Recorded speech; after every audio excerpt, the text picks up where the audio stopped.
Mais uma vez, eu quero saudar você com a paz do nosso Senhor Jesus Cristo. Iniciamos na semana passada o estudo dos frutos da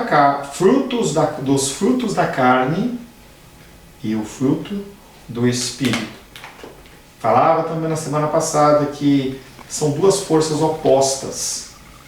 Elas não andam no mesmo caminho, mas você que é filho, você tem essas duas forças dentro de você.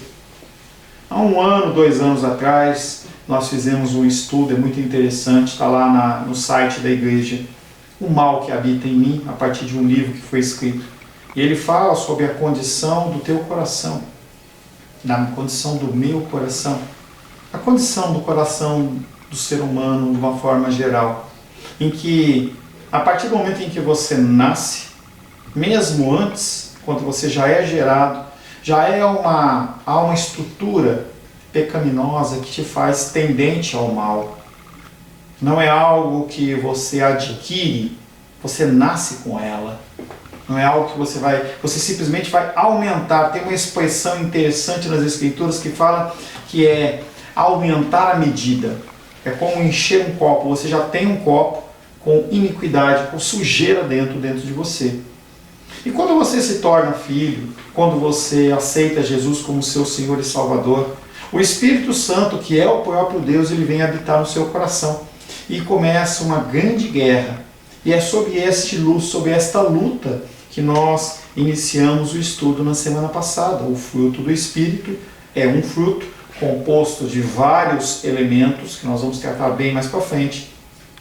E frutos da carne, em que você pode ter um ou mais, mas que o teu objetivo como cristão é lutar contra isso toda a sua vida, para você reduzir a ação, ou pelo menos, ou se possível até eliminar. E na semana passada nós iniciamos esse estudo falando sobre o conflito da alma, e como nosso costume nós fazemos um breve resumo, e nós afirmamos que é um conflito, uma guerra no seu interior. Este conflito é um conflito entre duas forças opostas. Elas não trabalham juntas. Semana passada eu vi uma manifestação que houve lá na Paulista, pró-democracia, que na verdade esse movimento não tinha nada em relação à democracia, era muito mais de baderna e rebelião, tanto que provou depois, em que haviam torcidas organizadas. E torcidas que eram extremamente rivais, elas estavam juntas.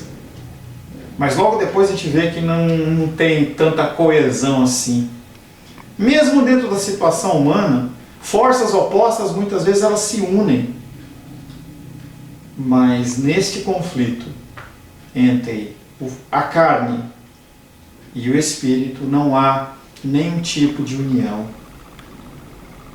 Nós falamos também na semana passada que esta doutrina do bom e do mal, ele já existia dentro do contexto judeu. O contexto judeu é que eles viam claramente que o ser humano, ele, em regra, ele é mau. Ele não é bom. As pessoas, elas agem segundo os seus corações. E a gente vê privilégios sendo concedidos por políticos e líderes, mas que na verdade nós nessa situação faríamos o mesmo. Nós somos assim. Por isso que o Senhor fala, aquele que está em pé, cuide para que não caia. Aquele que está chamando a atenção do seu irmão, cuide para que não incorra no mesmo problema. Porque assim somos nós. Da mesma maneira que eram com os judeus, também era com o povo grego. E nós citamos várias frases, mostrando o contexto espiritual da época onde foi escrito o livro de Gálatas. Gálatas capítulo 5, onde tem a base desse estudo de fruto do Espírito e frutos da carne. Era igualmente verídico se visualizar claramente a ação da carne dentro do pensamento grego. E aí nós levantamos a pergunta, qual pois é a razão da existência desse conflito? E aí o mundo antigo, inclusive os gregos, eles falavam que o problema estava neste mundo pecaminoso. no ser humano, na carne do ser humano. Inclusive nós falamos que dentro do gnosticismo, que é uma corrente religiosa, se fala que o conceito do ser humano, o ser humano é um ser humano mau, mas dentro dele há o bom. E eles entendem que a matéria é o problema. E tem toda uma teoria, entendeu? Teológica, espiritual, para explicar isso, que nós não vamos entrar nisso, mas que é totalmente descartado pelas Escrituras. Sim, o mundo jaz no maligno. Sim, a nossa carne era pecaminosa. Mas isso, ela parte de um pecado que está dentro de nós. Porque o mundo, em essência, ele foi criado como bom. E nós, a partir de Adão, ele cometeu o pecado, e esse pecado ele entra na nossa vida e nós continuamos praticando e aumentando esta medida dia após dia. Falamos na semana passada também que nós temos um inimigo da nossa alma. E o apóstolo Paulo ele se refere de várias maneiras. E eu falei na semana passada para você, se você quiser voltar, está gravado lá. Nós falamos de várias possibilidades em que o apóstolo Paulo fala sobre o corpo. E ele usa corpo em uma condição, em outra condição. E eu quero que você entenda que a palavra, ela não tem sentido isoladamente, ela só tem sentido dentro de um contexto. Então eu posso pegar a palavra, por exemplo, matar. E aí você pode pensar em algo violento. E aí eu lembro da nossa irmã Edilene, que ela fazia uma piadinha que até muitas pessoas não gostavam, de morrer, entendeu? Eu morri de saudade. Então depende do contexto que você coloca, a palavra ela pode ter uma série de conotações. E aí nós começamos a discorrer a respeito da carne, não do corpo físico. Nós começamos a discorrer a respeito da carne. E nós falamos que a carne ela é a inimiga da alma, porque ela quer destruir. E nós temos que entender que a satisfação dos nossos desejos, das nossas vontades, de uma maneira sem controle, ela é danosa e destrutiva. Se você gosta de chocolate, dificilmente você não gosta, mas se você pegar várias caixas de chocolate e começar a comer, você vai desenvolver uma doença chamada diabetes, ou algum outro problema físico. Se você gosta de beber alguma coisa, se você gosta de se exercitar, tudo em excesso, exceto a presença do Senhor, tudo em excesso é inimigo das nossas vidas. O uso do celular é uma bênção para nós. Nós temos vários recursos nas nossas mãos. Você pode pagar uma conta em banco, você pode agendar uma consulta médica, você pode ver este culto, assistir. Você pode ter comunhão com os irmãos, se comunicar, mas muitas vezes o celular ele vira algo que faz você escravo. Então a carne, o nosso desejo, ela é a inimiga mortal da nossa alma. Falamos também que carne é muito mais do que o corpo. Não é só o físico. Sim, o nosso corpo físico ele é composto de carne, mas há algo a mais. Algo que afeta as nossas decisões. Falamos que o apóstolo Paulo usa o termo carne para detonar uma condição física do corpo. Também a carne, ela se referencia ao nosso corpo físico. A circuncisão da carne. Jesus Cristo veio em carne. E não tem a ver com pecaminosidade. E aí nós, no final da aula passada, do segundo período, nós começamos a tratar do tema que nos interessa realmente, que é o tema do nosso estudo. Nós falamos das variações que existem do termo corpo, variação do termo carne, falamos da filosofia, falamos do mundo grego, mas na verdade o que importa para nós é o que as Escrituras têm a dizer.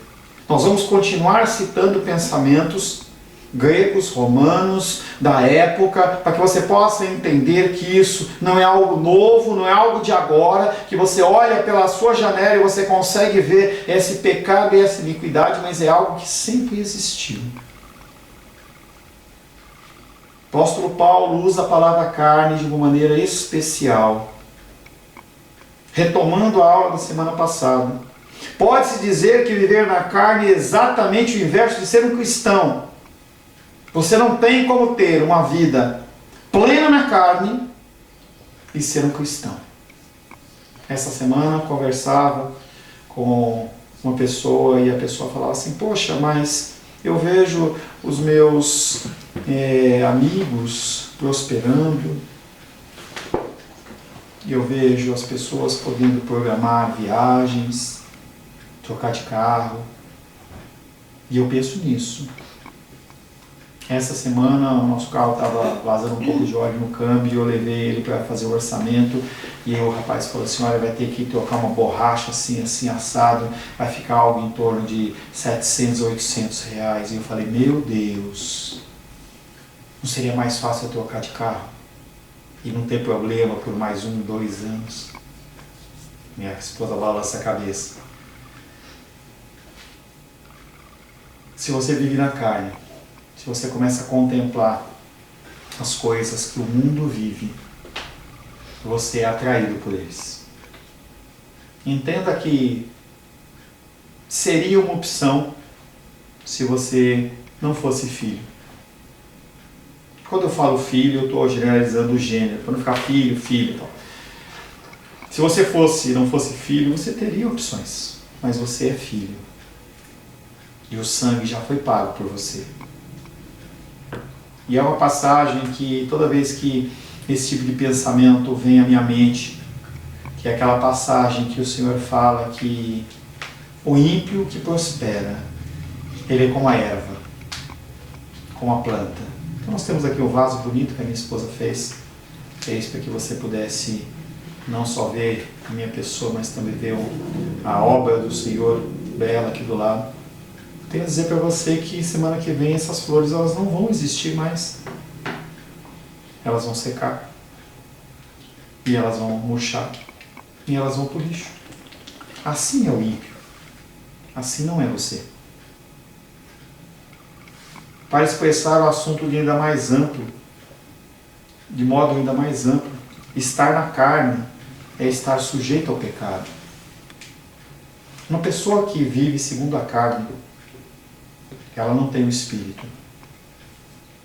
Ela tem algo no coração que chama-se iniquidade, que é a prática do pecado. Ela pode estar no nível mais elevado ou no início, mas é algo que faz com que você se afaste do Senhor. É como se aquele pecado ele te dominasse. E você pode apenas fazer uma coisa: curvar a sua cabeça e ficar de joelho perante Ele. Muitas pessoas vivem deste contexto. Elas não conseguem lidar com o seu pecado. Elas não conseguem mudar, não conseguem gerar nenhum tipo de mudança e transformação, porque elas são submissas ao pecado. É como o cavalo, é como o boi. A figura do boi na Bíblia é muito interessante, porque a figura do boi é aquela que aquele ser ele tem uma força tremenda e enorme e se coloca arreios para ele puxar carroças, e se ele soubesse o peso, a força que ele tem. A mesma coisa acontece, por exemplo, em países em que usam-se o elefante como meio de transporte. Um animal daquele que pesa várias toneladas, imagina se ele ficasse enfurecido. Quem que vai conseguir controlá-lo? A carne é a grande inimiga virtuosa da vida cristã. É essa carne que torna a lei fraca, porque ela expõe o teu pecado. Se a tua carne domina, o que vai acontecer é que a lei, em vez dela ser benéfica para te mostrar o caminho que você tem que seguir, o que vai acontecer é que você vai se render a ela. Você vai abaixar a cabeça e você vai ficar achando que a única saída é aquela, e não é. As Escrituras dizem que não é. Os ciúmes, as contendas e a amargura são a prova de que o homem ou a comunidade está vivendo na carne. Abre 1 Coríntios 3:3.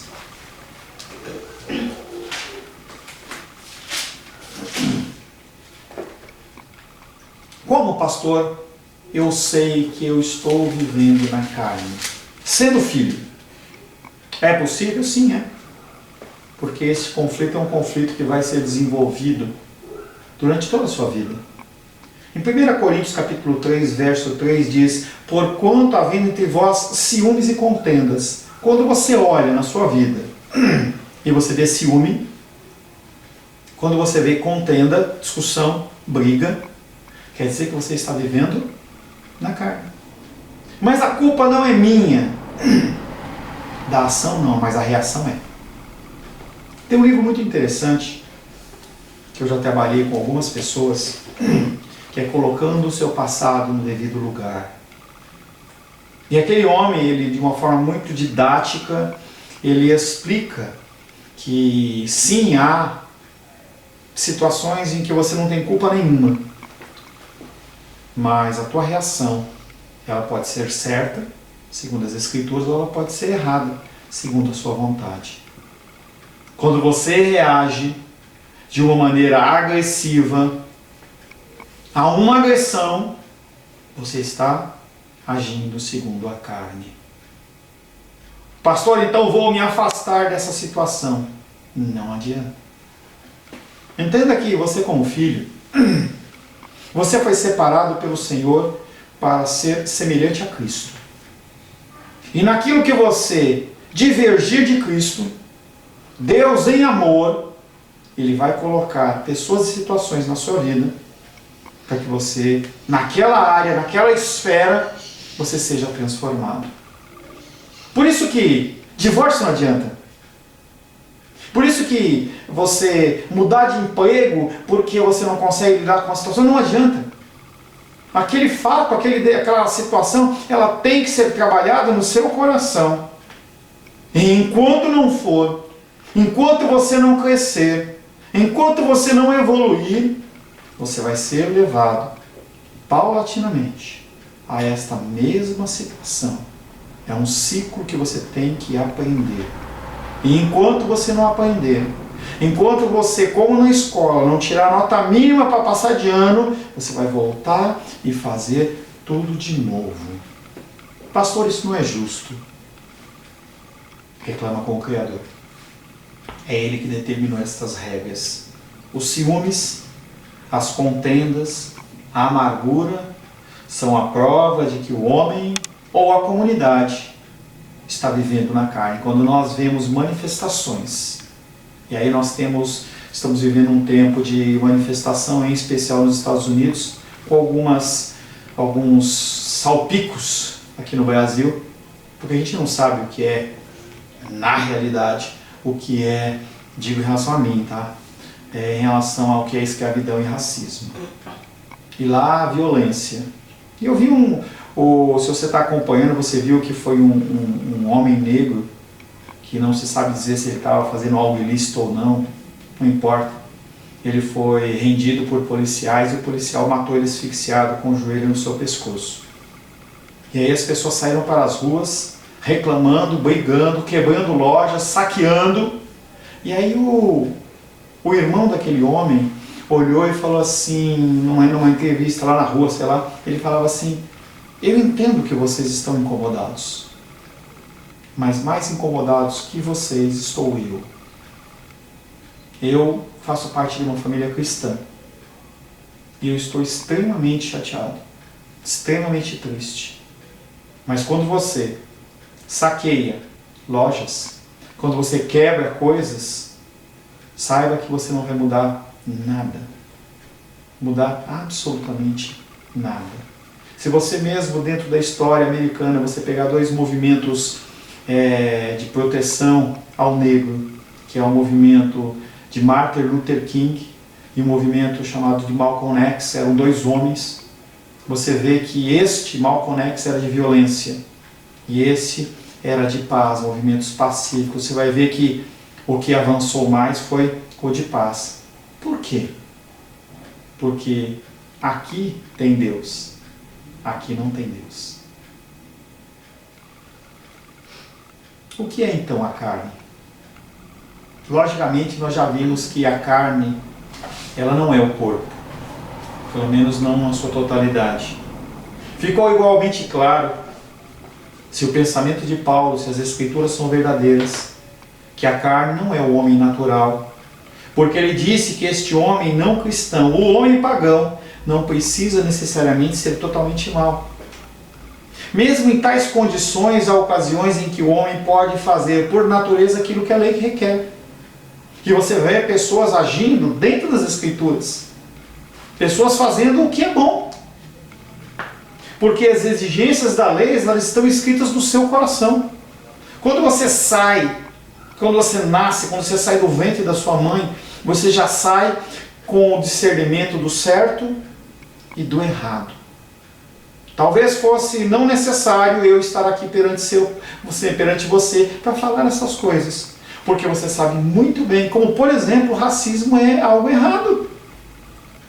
Não é certo eu olhar para um homem, uma mulher segundo a cor da sua pele e dizer, não, você é mais inteligente, você é menos inteligente, você tem um cheiro diferente, você não pode estar no elevador comigo. Não precisa de uma lei. Isso já está dentro do nosso coração. E porque mesmo em tal condição, o homem ele possui consciência. Ele sabe que ele está errado. Romanos capítulo 2. Você tem lido a Bíblia? Isso é uma pergunta para você. Você tem lido a Bíblia?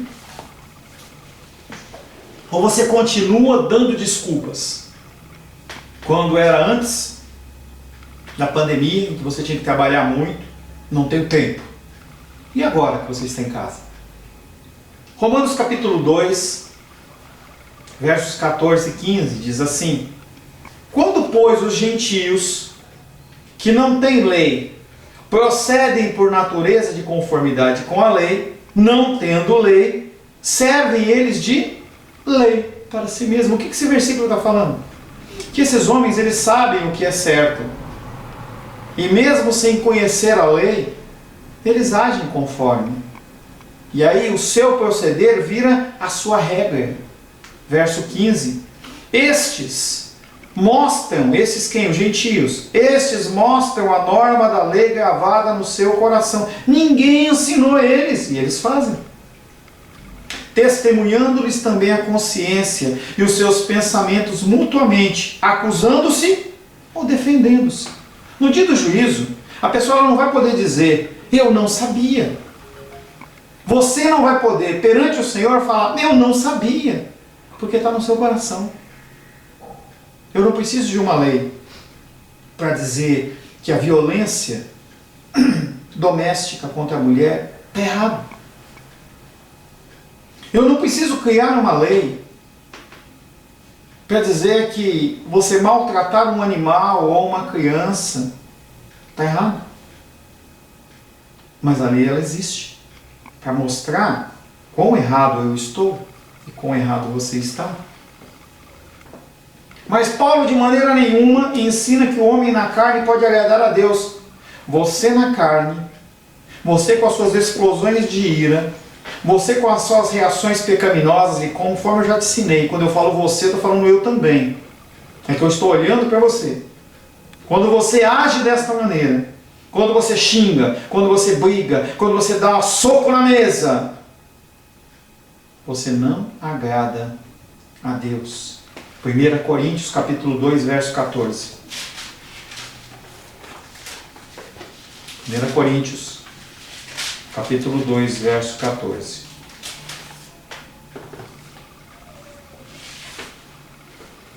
Ora, o homem natural, o homem carnal, o homem que não age segundo o Espírito, ora, o homem natural não aceita as coisas do Espírito de Deus, porque eles são loucura. E eu volto para aquela frase que eu ouvi muito essa semana. Ai, pastor Paulo, é tão difícil. Quando a pessoa fala que é tão difícil, é porque ela sabe que ela está errada e ela tem que continuar no caminho certo. Aquele que não tem o Espírito de Deus, ele não fala que está tão difícil. Ele já age de uma maneira e chuta tudo para cima. Esse estado intermediário entre um desejo de você jogar tudo para cima e você ranger os dentes, fechar o punho e não fazer nada, é a diferença do Espírito Santo. Ora, o homem natural não aceita as coisas do Espírito de Deus porque eles são loucura. E não pode entendê-las porque elas se discernem espiritualmente, mas o espírito da pessoa está morto. Por isso que se você buscar conselho em relação às coisas espirituais da sua vida com pessoas do mundo, as pessoas vão falar para você: você está louco? Você vai entrar nisso? Pandemia, você vai dar o dízimo? Você está vivendo num casamento em que o teu marido é agressivo verbalmente, chuta tudo para cima. E você no seu interior, você fala assim: tem algo errado neste conselho. E aí você lembra de Salmo 1. Eu não posso nem andar, nem me deter, nem sentar na roda dos escarnecedores. Falar da carne como a natureza inferior não é satisfatório. Fazer assim subentende que há no homem uma natureza que é capaz de produzir a bondade. Você não tem nada dentro de você. Entenda o que eu vou te dizer. Você não tem nada dentro de você que possa produzir bondade. E o mal? Esse tem. Não há nada dentro de nós, inerentemente a mim, Paulo César, a você, fulano, beltrano, ciclano, não há nada que possa produzir bondade. Assim como há uma natureza que é fadada ao mal. O problema com o semelhante ponto de vista é que a podridão, a despeito de tudo quanto temos dito a respeito do homem natural, perpassa a natureza humana inteira. Toda a estrutura, todo o meu ser, ele está contaminado. Quando você vê uma pessoa que está com uma grande infecção, você vê isso muito em filmes de guerra. A pessoa está com uma infecção em um membro, alguma coisa assim, ele faz assim, ele amputa. Para que essa infecção ela não entre no resto do organismo e não mate a pessoa. Em relação à espiritualidade, não tem como fazer isso. Porque o seu corpo ele já está totalmente contaminado. Quando você pensa em câncer, a importância do diagnóstico precoce, em especial câncer de mama, câncer de próstata, esses, câncer de pele, a importância de você detectar isso rapidamente é para que você não incorra numa coisa chamada metástase, que o que é? Já espalhou pelo corpo. Quando espalhou, não há mais nada a fazer. Por isso que tem que se detectar. Você, mulher, faça o seu exame. Aí no tempo devido. Você, homem, vá lá fazer o seu exame. Para você detectar antecipadamente. Mas em relação ao espírito, você já está totalmente contaminado. Você nasceu totalmente contaminado. E é uma das pernas de 5 do que a teologia reformada fala, que nós somos totalmente depravados. Não há nada de bom dentro de você. Pastor, isso é muito duro, mas é a verdade. É por isso que o nosso ser, ele carece. A palavra carecer não é algo simples, não é algo dócil, é algo desesperador. Todos pecaram e carecem da glória de Deus.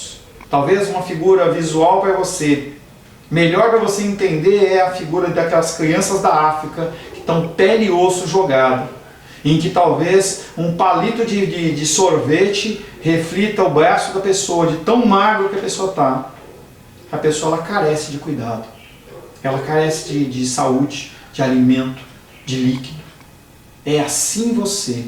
Por isso que o salmista, no salmo, sei lá qual salmo, ele fala assim: assim como a corça anseia, carece por águas, assim sou eu com o Senhor. É importante o fato de que Paulo fala das obras da carne e do fruto do Espírito. Gálatas capítulo 5. Gálatas capítulo 5.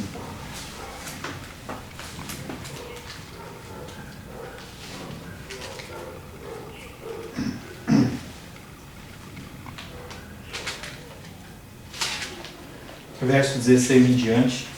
Digo, porém, andai no Espírito e jamais satisfarei a concupiscência, o desejo da carne. Porque a carne milita contra o Espírito e o Espírito contra a carne. Porque são opostos entre si, para que não façais o que porventura seja do vosso querer.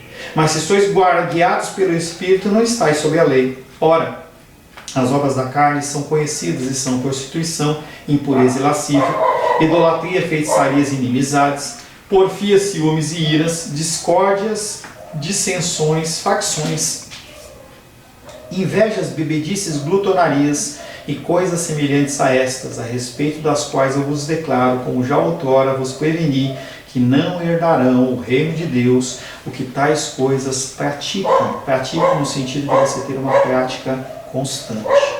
Uma obra é algo que o homem produz para si mesmo. Um fruto é algo produzido por um poder que ele não possui. Então, todos estes frutos da carne, eles são produzidos por você. Mas o fruto do Espírito, ele é produzido pelo próprio Deus. Homens não podem fabricar um fruto. Isso quer dizer que o homem pode produzir o mal por si só, com bastante facilidade, e não pode deixar de fazê-lo. Tem um ditado que diz assim, que a criança ela aprende fácil o mal, mas o bom é difícil. Isso quer dizer que o homem pode produzir o mal por si só com bastante facilidade. A essência da carne é a seguinte: nenhum exército pode invadir pelo mar, a não ser que tenha um local para desembarcar. A gente vê isso, por exemplo, na história da guerra lá, dia D, o desembarque das tropas aliadas. O pecado não pode obter nenhum local de desembarque na sua mente, no seu coração, na sua alma, na sua vida, a não ser que já tenha um local preparado para ele desembarcar. Por isso que é tão fácil você ter acesso ao pecado e entrar nele. É tão fácil a pessoa ela se contaminar com a pornografia e entrar. É tão fácil a pessoa se contaminar com drogas, com a maldade, com a ilicitude, por exemplo, de uma propina. É tão fácil, basta começar. A carne é exatamente o local de desembarque, da qual o pecado invade a sua personalidade. A carne é como o inimigo do lado de dentro que abre o caminho para o inimigo que está querendo entrar. Ele vai lá e... toque, toque, toque. Quem é? É o adultério. Opa, você é bem-vindo. Pornografia. Opa, mentira. Ira. Pode vir. Está tendo uma festona aqui. Bondade. Não, você não é bem-vindo. Resiste. Aquela luta. Como é difícil você agir bem. E como é fácil você agir mal. Eu nunca vi ninguém falar assim, pastor, é tão difícil eu cair nesse pecado. Ninguém fala isso, porque é muito fácil. E manter um casamento, pastor, como é difícil. Me manter correto nos negócios, como é difícil. É tão difícil ser justo numa causa judicial. Mas e para fazer a coisa errada? É tão fácil. Oportunidades mil. Mas de onde vem esse local tão fácil de desembarque? De onde surge esse inimigo que está do lado de dentro? É a experiência universal da vida que um homem, pela sua conduta, capacita-se ou não a experimentar tais coisas à sua vida. No que você se dedica, no que você coloca de prioridade, vai te dar mais acesso a essas coisas ou menos acesso. Se a tua mente está impregnada das Escrituras, é muito mais fácil você dizer não. Mas quando a sua mente está ligada em todo quanto é sujeira que tem aí, é muito mais fácil você receber o que é mal. A carne é aquilo que o homem fez de si mesmo. em contraste com o homem conforme Deus o fez. A carne é o homem de conformidade com aquilo que permitiu que viesse a ser. A culpa é sua. Não culpe Deus. Não culpe o mundo. Não culpe os seus pais. Não culpe o seu cônjuge. Não culpe a sociedade. A culpa é sua. A carne é o homem de conformidade que é aquilo que ele permitiu. A carne representa o efeito total do pecado no homem sobre si, e do pecado dos seus pais, e de todos os homens que existiram através dele. A carne é a natureza humana, conforme se tornou através do seu pecado. É você que tem alimentado este mal na sua vida. Você tem domínio sobre a sua televisão. Você tem domínio sobre o que você vê no celular. Você tem domínio sobre o que você come e como você come. Então não adianta você culpar. Eu sou gordo, não é culpa nem minha. Não, a minha obesidade, eu tenho que cuidar. Tem sim fatores biológicos, mas eu estou excluindo eles. Quando você vê uma cultura norte-americana, por exemplo, em que a grande maioria é obesa, crianças de tenra idade obesas, a culpa é das pessoas. O pecado do homem e o pecado da humanidade tornou o homem, por assim dizer, vulnerável ao pecado. O fez cair mesmo quando sabia que estava caindo e mesmo quando não queria cair. Chega um momento da sua trajetória em que você está numa ribanceira e que é tão difícil você controlar. É tão difícil você sair desse buraco. É como se você caísse num buraco muito grande sem nenhuma escada. Você precisa de ajuda. Eu estou aqui para te ajudar. As Escrituras existem para te guiar para essa luz que é Deus. Se você não se aprofundar nesses estudos, não tem como você sair deste buraco. Não tem como você crescer. A única forma de você sair deste buraco é você crescendo. É você se dedicar. O pecado do homem e o pecado da humanidade o tornou, por assim dizer, vulnerável ao pecado. O fez cair mesmo quando sabia que estava caindo e mesmo quando não queria cair. Fez dele uma pessoa tal que não pode nem evitar o fascínio pelo pecado, nem resistir ao poder do pecado. Esse sou eu e você. Quando você olha para o espelho, você sabe quem você é. Você sabe o que você tem pensado e o que você tem feito. Talvez eu não saiba, como seu pastor. Talvez o seu pai, a sua mãe, o seu irmão, a sua irmã, seus parentes, seu cônjuge, não saibam o que passa na tua mente. Mas você sabe. A carne é o homem enquanto separado de Jesus Cristo e seu Espírito. Quando no livro de Atos, após Pentecostes, os homens ouviram o discurso do apóstolo Pedro e se constrangeram, eles perguntaram: e agora? O que fazer? O apóstolo Pedro respondeu: se arrependa, mude o seu comportamento e continue caminhando. Após o intervalo, nós vamos começar a fazer o estudo dos frutos da carne. E nós vamos citar cada um de forma nominal.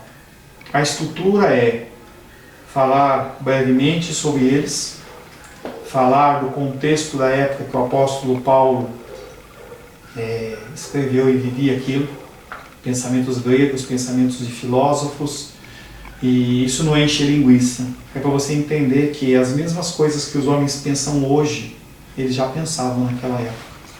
E depois a apresentação segundo as Escrituras. Você que está afim de conhecer mais de Deus, você que não quer mais esse tipo de coisa na sua vida, eu quero convidar você a retornar daqui a 15 minutos. São 10 horas e 28 minutos. Eu vou voltar 10 horas e 43 minutos. Tá? Então, Deus abençoe você, que você possa ser guiado pelo Espírito em tudo que nós já falamos e você possa retornar daqui a 15 minutos para nós retornarmos ao nosso estudo agora de uma maneira mais específica. Que Deus abençoe você. Obrigado pela sua companhia.